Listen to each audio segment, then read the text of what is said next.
Everyone, इस video में हम लोग बात करेंगे आपके फिजिकल रिपोर्टिंग में जब आप जाओगे एडमिशन लेने के लिए तो कौन कौन से डॉक्यूमेंट आपको कैरी आउट करके लेके जाना है ताकि आपको कोई भी दिक्कत ना हो। ओके, सारा डॉक्यूमेंट कवर करेंगे, एक भी डॉक्यूमेंट आपको मिस नहीं होगा, चाहे आप आईआईटी में एडमिशन ले रहे हो या फिर एनआईटी, ट्रिपल आईटी, जीएफटीआई में या फिर जोसा काउंसलिंग जस्ट बाद आप फिजिकल रिपोर्टिंग करने वाले हो या फिर सीसैप काउंसलिंग के बाद। ठीक है, कंप्लीट डिस्कस करेंगे आपके जो भी 20-22 डॉक्यूमेंट है, सब कुछ बताऊंगा डिटेल में। वीडियो को लास्ट तक जरूर देखिएगा, बहुत ही कम टाइम में, आपको बिल्कुल भी टाइम वेस्ट नहीं होगा। ओके, सो स्टार्ट करते हैं। ओके, और जो लोग भी चैनल पे हैं सब्सक्राइब जरूर करके रखिए, सारे अपडेट आपको मिलते रहेंगे। ओके, और जो लोग भी जोसा काउंसलिंग बाद सीसैप काउंसलिंग पार्टिसिपेट कर रहे हैं, आपको पता है इस बार कट ऑफ जो है काफी हाई जा रहा है। ओके, तो डेफिनेटली आपको अपने रैंक के अकॉर्डिंग प्रायोरिटाइज वे में चॉइस फिलिंग करना है, उसके लिए काउंसलिंग सपोर्ट का हेल्प जरूर लीजिए। डिस्क्रिप्शन में लिंक शेयर कर दिया। ओके, जो लोग भी ज्वाइन करना चाहते हैं जल्दी ज्वाइन कर लीजिए, क्योंकि जितना जल्दी आप ज्वाइन करोगे ना उतना ही जल्दी आपको चॉइस फिलिंग पीडीएफ मिलेगा। वैसे विद इन 1 डेज में आपको मिल जाएगा, और फिर उसके बाद केवल केवल मेरा और आपका डिस्कशन होगा डिटेल में, ताकि आप अच्छे से अपना चॉइस फिल कर पाओ और बेस्ट से बेस्ट आपको कॉलेज मिल जाए। ओके, इसमें आपको डेली गूगल मीट्स होंगे, डेली चैट सपोर्ट मिलेगा, डेली कॉल सपोर्ट मिलेगा, सारे काउंसलिंग के जितने भी आपको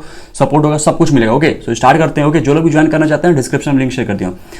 जो पहला डॉक्यूमेंट आपका photo ID proof, photo ID proof में आप आधार, पैन और ड्राइविंग लाइसेंस जो भी होगा आपके पास, आप उसको कैरी आउट करिए, कोई दिक्कत वाली बात नहीं। ठीक है, दूसरा है आपके पास passport size photo as per given in JEE Main. Okay, JEE Main में आपने जो दिया था वही अभी तक चल के आ रहा होगा। ओके, तो उसको कम से कम अभी अगर मान लेते बहुत सारे लोग पास 1 या 2, 3 होगा, तो उसको फोटो से फोटो बनता है तो कम से कम 10-15 बनवा के रखिए। ठीक है, काफी आपको हेल्प होगा वहाँ पर हॉस्टल डिपार्टमेंट में, एकेडमिक डिपार्टमेंट में, लाइब्रेरी डिपार्टमेंट में, अलग अलग डिपार्टमेंट में आपको फोटो देना होगा। ठीक है, तो आप उसको बनवा के रखिए। ठीक है, अब बात करते हैं तीसरा क्या है, जेईई मेन का एडमिट कार्ड। अब एडमिट कार्ड सेशन 1 सेशन 2 दोनों में से कोई भी डाउनलोड कर लीजिए, अगर आपको मन हो तो उस वो वाला डाउनलोड कर लीजिए जो आपका सेशन 2 वाला है। ठीक है, क्योंकि उसमें जो है आपके फाइनल वाला है ना, तो उसको आप डाउनलोड कर सकते हो, या फिर आपके जिसमें भी मन हो वो आप डाउनलोड कर लो, कोई दिक्कत वाली बात नहीं। ठीक है, चौथे डॉक्यूमेंट की बात करें तो जेईई मेन का रैंक कार्ड, मतलब स्कोर कार्ड, जिसमें आपको परसेंटाइल मेंशन हो, रैंक मेंशन हो, तो इसमें बेसिकली ऑफ कोर्स आपको फाइनल वाला ही डाउनलोड करना है, क्योंकि उसमें आपको सेशन 1 सेशन 2 दोनों ही मेंशन रहता है। समझ में? चौथा डॉक्यूमेंट। ओके, पांचवें डॉक्यूमेंट की बात करें तो 10th की मार्कशीट।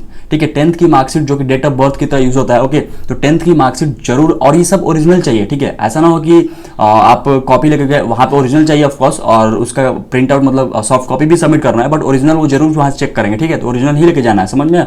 10th की मार्कशीट हो गया। ठीक है, नेक्स्ट डॉक्यूमेंट की बात करें तो आपका 10+2 12th की मार्कशीट। ठीक है, या फिर पासिंग सर्टिफिकेट कह लो, तो आपके पास ऑफकोर्स होगा, बोर्ड वाले ने दिया होगा। अगर आपके पास नहीं है, लेट से मान लेते किसी बोर्ड का नहीं आया होगा, तो आप डिजी लॉकर से डाउनलोड करके उसको काउंटर साइन करवा के प्रिंसिपल से आप सबमिट कर सकते हो, कोई दिक्कत नहीं आएगा। ठीक है, नेक्स्ट की बात करें तो कैरेक्टर सर्टिफिकेट। तो बहुत सारे लोग डाउट होता है भैया कैरेक्टर सर्टिफिकेट कहां से मिलेगा, तो ये आपने जहां से स्कूल किया होगा ना वहीं से मिलेगा, स्कूल से ही कैरेक्टर सर्टिफिकेट मिलता है। समझ में?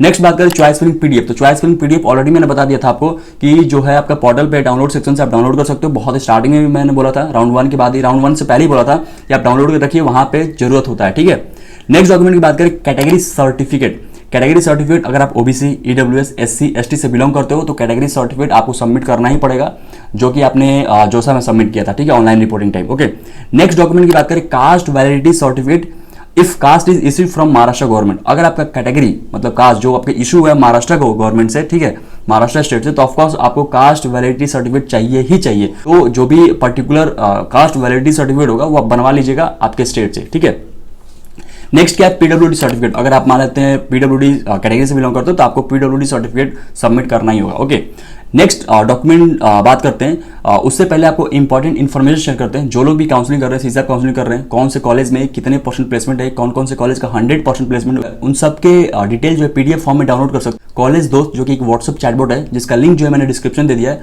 वहां जाकर उसको चेकआउट कर सकते हो। उसमें काफी आपको हेल्प मिलेगा, काउंसलिंग का प्रोसेस क्या है, कॉलेज कट ऑफ क्या है, ओके, कौन कौन से कॉलेज का 100% प्लेसमेंट है, सारा कुछ डिटेल आपको मिलेगा, तो काफी ज्यादा हेल्प करेगा आपके काउंसलिंग प्रोसेस में। ठीक है, तो जरूर उसको चेकआउट करिए, नीचे डिस्क्रिप्शन में लिंक शेयर कर दिया। ओके, अब बात करते हैं नेक्स्ट डॉक्यूमेंट। नेक्स्ट क्या है माइग्रेशन सर्टिफिकेट या फिर ट्रांसफर सर्टिफिकेट। दोनों में से कोई एक आपको चल जाएगा, कोई दिक्कत वाली, दोनों है, बहुत सारे स्कूल दोनों ही देते हैं, किसी में कोई एक मिलता है, तो कोई भी हो चल जाएगा, कोई दिक्कत वाली बात नहीं। कहां से बनेगा? आपने जहां से 12th किया है वहीं से बनेगा, मतलब जहां से आपने स्कूलिंग पास किया है। ठीक है, वो उस स्कूल में चाहिए, वहां से बोलिए कि मुझे माइग्रेशन सर्टिफिकेट चाहिए या फिर टीसी चाहिए, वो बना के दे देंगे। समझ में?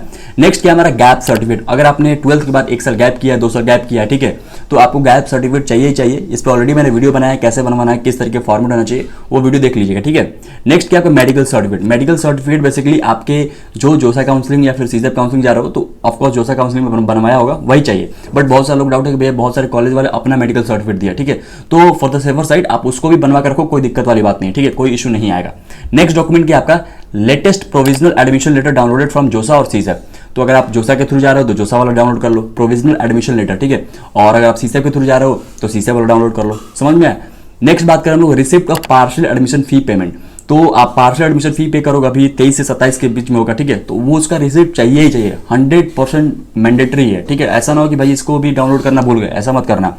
नेक्स्ट क्या है, receipt of seat acceptance fee payment. ये भी आपको मिल जाएगा जोसा के वेबसाइट पे, ठीक है। तो वहां जाकर डाउनलोड कर लीजिएगा।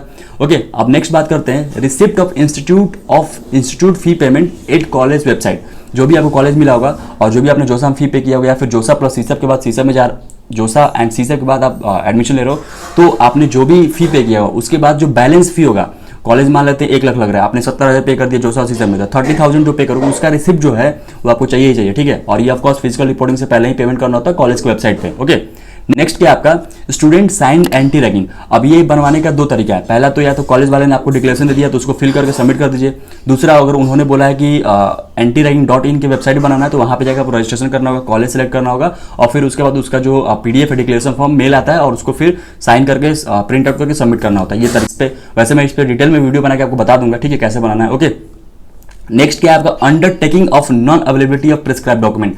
अब मान लेते हैं कोई डॉक्यूमेंट इसमें से आपका नहीं है, ठीक है, तो इसके लिए अंडरटेकिंग प्रोवाइड करते हैं कॉलेज वाले, तो ऑफकोर्स वहां पे भी आप सबमिट कर सकते हो ये डॉक्यूमेंट। ओके, अब नेक्स्ट बात था कंप्लीट डॉक्यूमेंट जितने भी आपको फिजिकल रिपोर्टिंग में कैरी आउट करना है। इसके अलावा कोई भी पर्टिकुलर डॉक्यूमेंट हो सकता है, वो पर्टिकुलर कॉलेज के ऊपर डिपेंड करता है कि वो एक्स्ट्रा क्या डॉक्यूमेंट मांगते हैं। बट अभी फिलहाल के लिए आपके पास ये सारे डॉक्यूमेंट होना चाहिए। कुछ किसी में हो सकता है कि वो रजिस्ट्रेशन फॉर्म मांगे, तो रजिस्ट्रेशन फॉर्म बेसिकली जो आप ERP पोर्टल जनरेट करोगे वहाँ पे रजिस्ट्रेशन करोगे वेबसाइट पे, उसी का होगा, ठीक है। तो वो तो बेसिकली कॉलेज में जाओगे तो वहीं भी मिल जाएगा। तो ये सारे कंप्लीट डॉक्यूमेंट की लिस्ट है। आई होप आपको सब कुछ समझ में आ गया। ओके, और जो लोग भी सीसा काउंसलिंग करना चाहते हैं, उसमें पार्टिसिपेट करना चाहते हैं, तो काउंसलिंग सपोर्ट जरूर ज्वाइन करिए ताकि आपकी अच्छे से काउंसलिंग हो। Okay, so thank you so much.